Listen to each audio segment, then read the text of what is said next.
इस हवाले से आम चीज़ है वैक्सीन की डेवलपमेंट। तो वैक्सीन की डेवलपमेंट के हवाले से जनाब अब हल्की फुल्की पेशरफ शुरू हुई है और क्लिनिकल ट्रायल जो तीसरे मरहले में दाखिल होने के बारे में हमने कुछ अर्सा पहले बात भी की थी, फाइनली वो हो गया है। 18 दिनों की आजमाइश में 31 अक्टूबर तक 500 से ज़ायद अफराद ने हिस्सा लिया और माहिरीन का कहना है कि मखसूस वैक्सीन की पहले चीन में आजमाइश की जा चुकी है। बिल्कुल, और इसके मुताबिक ये वैक्सीन मुज़र असरात से पाक है और कोरोना के खिलाफ मौसर है। माहिरीन ये कहते हैं कि वैक्सीन से मामूली बुखार और दर्द सर वगैरह इस तरह की चीज़ें तो हो सकती हैं, लेकिन इसमें कोई इन्फेक्शन का ख़तरा नहीं है, जो कि एक अच्छी बात है। और इस वैक्सीन को अब रूस, मैक्सिको, चिली, अर्जेंटीना, सऊदी अरब और पाकिस्तान जैसी बड़ी आबादियों में टेस्ट किया जा रहा है और मुल्क में 40,000 में से 8,000 लोग भर्ती किए गए हैं, जबकि इस्लामाबाद, कराची और लाहौर में 5 सेंटर्स में भी आजमाइश की जा रही है। जी जनाब, और ये वैक्सीन के ट्रायल्स किस मरहले पर हैं, कहाँ पहुँचे हैं, हमारे साथ बात करने को दें डॉक्टर अताउर रहमान साहब, मारूफ साइंसदान हैं, उन्हें शामिल गुफ्तगू करते हैं। डॉक्टर साहब बहुत शुक्रिया वक्त देने के लिए। डॉक्टर साहब, 3rd फेज़ शुरू हो गया है वैक्सीन ट्रायल का। पहले तो ये ज़रा बताइएगा कि अगर पहले 2 फेजेस कामयाब हैं तो why do we need to test it on such a large population? हमें इतनी बड़ी आबादी पे उसको चेक करने की क्या ज़रूरत है, ख़ासतौर पे ऐसे हालात में कि जब वैक्सीन बड़ी नागुज़ीर हो गई है? जी बिस्मिल्लाहिर्रहमानिर्रहीम।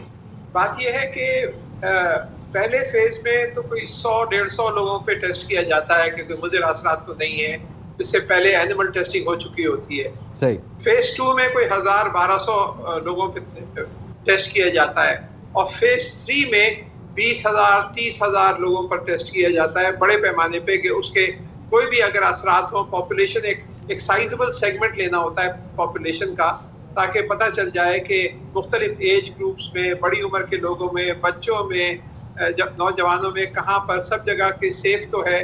कुछ लोग ऐसे हैं जिनमें कोई डायबिटीज़ है या दिल का मर्ज है या कोई और बीमारी है, उनमें कोई मुज़र असरात तो नहीं हो रहे, तो इसलिए बड़े पैमाने पे किया जाता है। और इस वक्त कोई 10 कंपनियां हैं दुनिया की जो जिनमें फेज 3 क्लिनिकल ट्रायल दुनिया में मुख्तलिफ इलाकों में हो रहे हैं, और जो 2 कंपनियां पाकिस्तान में इन्वॉल्व हैं। एक जो है ये नेशनल इंस्टीट्यूट ऑफ हेल्थ के तहत ये काम हो रहा है जिसमें कई इदारे इन्वॉल्व हैं, और एक कराची यूनिवर्सिटी में जो international centre for chemical and biological sciences है उसके तहत हो रहा है। दोनों चाइनीज़ कंपनी हैं, दोनों के चाइना में फेज 3 क्लिनिकल ट्रायल्स जो हैं वो बहुत कामयाबी से जारी हैं, और उन्होंने दूसरे ममालिक में भी अब ये शुरू किया है फेज 3 क्लिनिकल ट्रायल जो इस वक्त पाकिस्तान में हो रहा है, और एक तो फेज 1 हो रहा है। डॉक्टर साहब, हम क्या तवक्को करें कि ये वैक्सीन जो है ये किस एफिशिएंसी की तरफ जा रही है? क्योंकि साइंसदानों की तरफ से ये भी एक बात सुनने में मिली है कि 50% तक अगर इसकी इफेक्टिविटी हुई तो तब इसको काबिल अमल समझा जाएगा। बात यह है कि जब तक के फेज 3 क्लिनिकल ट्रायल्स कंप्लीट नहीं हो जाते और जब तक इसके रिजल्ट्स नहीं आ जाते और फिर लार्ज स्केल मैन्युफैक्चरिंग का प्रोसेस फिर शुरू होता है, तो एक तो टाइम पीरियड देखें कि कम से कम 6 या 8 महीने लगेंगे इससे पहले के बड़े पैमाने पर वैक्सीन दुनिया में मुख्तलिफ ममालिक में अवेलेबल हो पाकिस्तान में। और क्योंकि वैक्सीन सिर्फ सेहतमंद अफरादों के लिए मुफीद हैं, ये प्रोटेक्शन करती हैं, जिनको ऑलरेडी कोरोना वायरस हो चुका है या हो रहा है उनके लिए तो बेकार है वैक्सीन, क्योंकि उनको तो ये कोई प्रोटेक्शन नहीं देगी। डॉक्टर साहब, ये बड़ा अहम नुक्ता आपने रेज किया, और री इन्फेक्शंस अब सरफेस पे आना शुरू हो गए हैं। गो कि इतनी बड़ी तादाद में नहीं है, लेकिन बहरहाल लोगों को री इन्फेक्शन हो रहा है, दोबारा से इन्फेक्ट हो रहे हैं वो इस वायरस से। ऐसी सूरत हाल में वैक्सीन कितनी इफेक्टिव और कितनी मौसर साबित हो सकती है? अगर उनको एक दफ़ा इन्फेक्शन हो चुका है तो एक खास टाइम पीरियड तक एंटीबॉडीज रहती हैं जिस्म के अंदर, और लेकिन ये वायरस में एंटीबॉडीज बहुत अरसे तक नहीं रहती। 2-3 महीने बाद शार्प ड्रॉप होता है एंटीबॉडीज का, और उसके बाद अगर इनके जिस्म में एंटीबॉडीज नहीं हैं फिर तो वैक्सीन काम करेगी। अगर इनके जिस्म में एंटीबॉडीज मौजूद है तो फिर ज़रूरत नहीं है इसकी।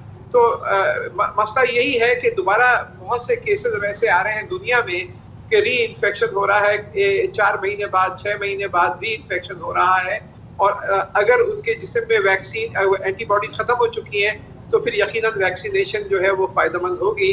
लेकिन एक और जो मसला है वो ये कि ये वायरस म्यूटेट हो रहा है, और ये उस शक्ल में नहीं है जो कि चाइना में पाया गया था। ये कराची यूनिवर्सिटी में इसका कंप्लीट जीन सीक्वेंसिंग की गई है Jabirur Rahman centre for genomics research में, और वहाँ पे पता चला है कि 8 जगह पे ये म्यूटेट हो चुका है, और ये बराबर हर 3 हफ्ते, 4 हफ्ते, 6 हफ्ते बाद अपनी शक्ल तब्दील कर रहा है। तो एक बड़ा सवाल ये भी उभरता है कि जब वैक्सीन आएगी तो क्या वो जिस शक्ल में ये आमतौर पे पाया जाएगा उस वक्त क्या ये वो वैक्सीन उस फॉर्म में इफेक्टिव होगी या नहीं। अक्सर वैक्सीन ब्रॉड स्पेक्ट्रम होती हैं और कवर कर जाती हैं, लेकिन फिर भी ये सवाल अपनी जगह पे कायम रहता है कि वैक्सीन किस हद तक इफेक्टिव होगी इस सिलसिले में। ये हमें समझना पड़ेगा कि ये जो अब वायरस है ये अब हमारे साथ रहेगा, ये गायब होने वाला नहीं है, हमें इसके साथ जीना सीखना होगा और ये जो है इसमें बिल्कुल जी, इसके साथ जीना सीखना होगा। पेंडेमिक नहीं, अभी ये एंडेमिक है। बहुत बहुत शुक्रिया जी। डॉक्टर अताउर रहमान साहब हमारे साथ मौजूद थे और बता रहे थे कि वैक्सीन किस हद तक मौसर साबित हो सकती है। वायरस म्यूटेट हो रहा है, लेट्स सी कि ये वैक्सीन इस पर असरअंदाज है फेज 3 में या नहीं। बिल्कुल, और अब जरा